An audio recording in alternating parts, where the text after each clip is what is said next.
দেশগুলোতে হামলা নিয়ে নতুন বার্তা দিলেন ইরানের প্রেসিডেন্ট। কিছু দেশের জন্য হরমুজ প্রণালী খুলে দিল ইরান। দুবাই থেকে এমিরেটসের সব ফ্লাইট অনির্দিষ্টকালের জন্য স্থগিত। শক্তিশালী প্লেয়ারদের সঙ্গে সমঝোতা করলে খুব আরামে থাকা যেত, মন্তব্য আসিফ মাহমুদের।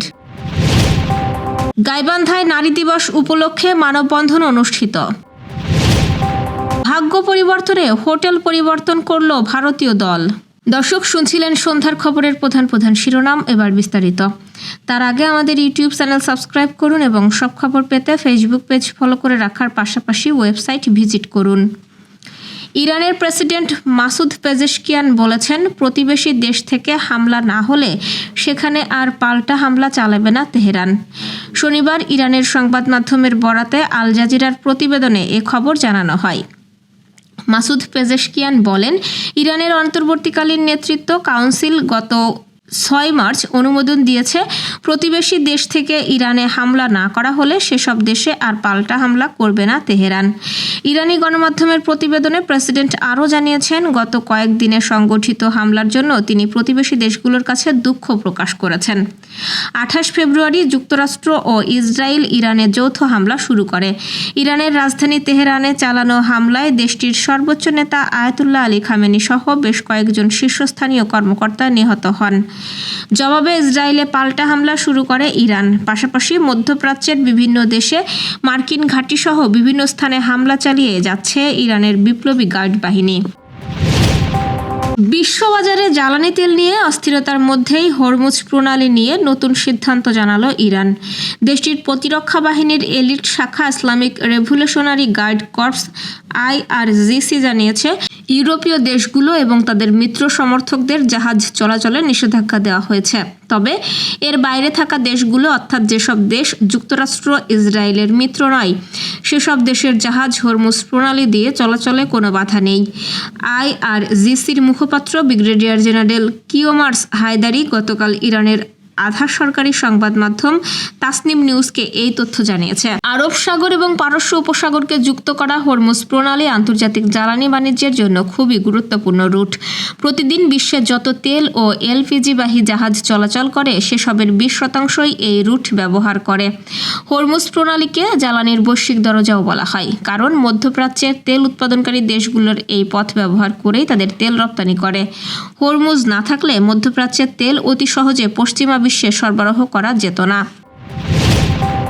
মধ্যপ্রাচ্যে চলমান যুদ্ধ পরিস্থিতির চরম অবনতির প্রেক্ষাপটে দুবাই ভিত্তিক বিমান সংস্থা এমিরেটস তাদের সমস্ত ফ্লাইট চলাচল অনির্দিষ্টকালের জন্য স্থগিত ঘোষণা করেছে। শনিবার এয়ারলাইন্স কর্তৃপক্ষ এক জরুরি বার্তায় জানিয়েছে, পরবর্তী নির্দেশ না দেওয়া পর্যন্ত দুবাই থেকে কোনো ফ্লাইট ছাড়বে না এবং কোনো ফ্লাইট সেখানে অবতরণও করবে না।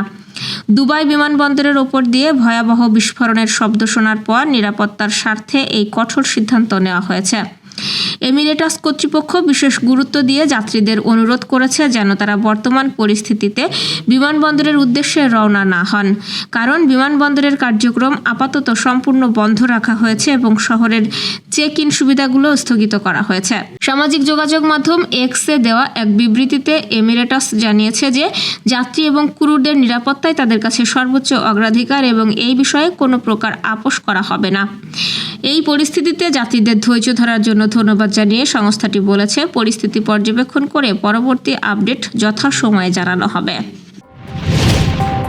সাবেক উপদেষ্টা ও জাতীয় নাগরিক পার্টি NCPর মুখপাত্র আসিফ মাহমুদ সজীব ভুঁইয়া বলেছেন, নীতির ওপর অটল থেকেছি।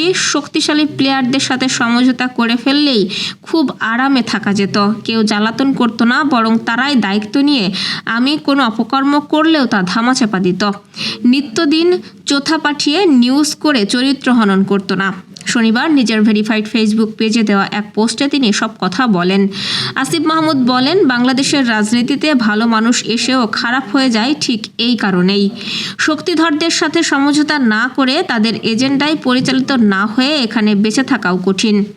এ সময় এনসিপির এই মুখপাত্র কয়েকটি বিষয় উল্লেখ করেন। তিনি লেখেন, যদি আমি সরকারের সিদ্ধান্ত ও আইনি জটিলতা উপেক্ষা করে সমঝোতা করে ঢাকা দক্ষিণ সিটি কর্পোরেশনের শপথ পড়াতাম, যদি খুনি খুনি ফাঁসির আসামি শেখ হাসিনাকে সেলিব্রেট করা ফ্যাসিস্ট এমপি সাকিব আল হাসানকে সাদরে দেশে নিয়ে আসতাম যদি তাদের কথা মতো শাপলা চত্বর আর মোদি বিরোধী আন্দোলনের শহীদদের স্বীকৃতি না দিতাম, যদি বিসিবিতে অবৈধভাবে সিন্ডিকেটের কমিটিকে বসাতাম, যদি আওয়ামী লীগের নির্বাচন করার ক্ষেত্রে বাধা হয়ে না দাঁড়াতাম, যদি এস্টাবলিশমেন্টের ক্ষমতার লোভকে সায় দিয়ে গণতন্ত্র ধূলিসাৎ হতে দিতাম, যদি তাদের বাধা সত্ত্বেও ফেলানি সড়কের নামকরণ না করতাম, যদি কুমিল্লার মুরাদনগরে আমার জন্ম না হতো, সমঝোতা না করায় তারা সহযোগীদের হয়রানি করার বিষয়ে উল্লেখ করে সবাইকে এই উপদেশটা বলেন, আমার মানিয়ে কিংবা সমঝোতা করে চলতে না পারার ক্যারেক্টারটাই নিজের এবং আশেপাশে যারা থাকেন সকলের জন্য বিপজ্জনক হয়ে উঠেছে।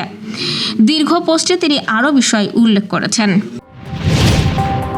ত্রয়োদশ জাতীয় সংসদ নির্বাচন, সংসদে নারীর প্রতিনিধিত্ব বাস্তবতা ও প্রত্যাশা এই প্রতিপাদ্যকে সামনে রেখে আন্তর্জাতিক নারী দিবস উপলক্ষে গাইবান্ধায় নারী সমাবেশ ও মানববন্ধন অনুষ্ঠিত হয়েছে।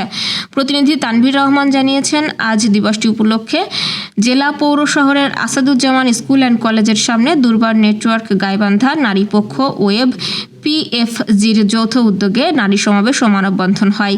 দুর্বার নারী নেটওয়ার্কের সভাপতি মাজেদা খাতুন কল্পনার সভাপতিত্বে এই মানববন্ধন অনুষ্ঠিত হয়। কেউ কেউ একে কুসংস্কার বলবে, কেউ কেউ বলবে দিব্য চোখে দেখা বা ঐশ্বরিক আশীর্বাদ। যত যাই বলা হোক না কেন, তৃতীয়বার টি-20 বিশ্বকাপ জয়ের জন্য কোনো ফাঁকি রাখতে চায় না ভারতীয় টিম ম্যানেজমেন্ট। যে কারণে টি-20 বিশ্বকাপ ফাইনালের আগে ভারতীয় দলকে নতুন একটি হোটেলে স্থানান্তর করেছে ভারতের ক্রিকেট বোর্ড বিসিসিআই। এই পদক্ষেপকে তারা ভাগ্য পরিবর্তনের একটি চেষ্টা হিসেবেই বিবেচনা করছে। 2023 বিশ্বকাপ ফাইনাল এবং চলতি বিশ্বকাপে সুপার 8-এর দক্ষিণ আফ্রিকার বিপক্ষে ম্যাচের আগে আহমেদাবাদে একই হোটেল অবস্থান করেছিল ভারতীয় ক্রিকেট দল। দুটি ম্যাচেই হেরেছে তারা। এবার টি-20 বিশ্বকাপ ফাইনালের আগেও সেই একই হোটেলে এসে উঠেছে ভারতীয় দলের ক্রিকেটাররা। এই বিষয়টি ভালোভাবে প্রত্যক্ষ করল ভারতীয় দলের একজন সাপোর্ট স্টাফ। টিম ম্যানেজমেন্টকে সে জানালো যে এই হোটেলটি দুর্ভাগ্যের। এই হোটেলে থাকলে এবারও হয়তো ফাইনালে হারতে হতে পারে সূর্যকুমার যাদবদের, কারণ এর আগে বড় দুটি ম্যাচের সময় এই হোটেলে থেকে হেরেছিল তাদের দল। কথা শুনে ভারতীয় টিম ম্যানেজমেন্ট সঙ্গে সঙ্গে হোটেল পরিবর্তন করে অন্য একটি হোটেলে স্থানান্তর করে নিয়েছে। দর্শক, এই ছিল সন্ধ্যার আয়োজন। রাতের খবর দেখার আমন্ত্রণ রইল। এতক্ষণ সাথে থাকার জন্য ধন্যবাদ।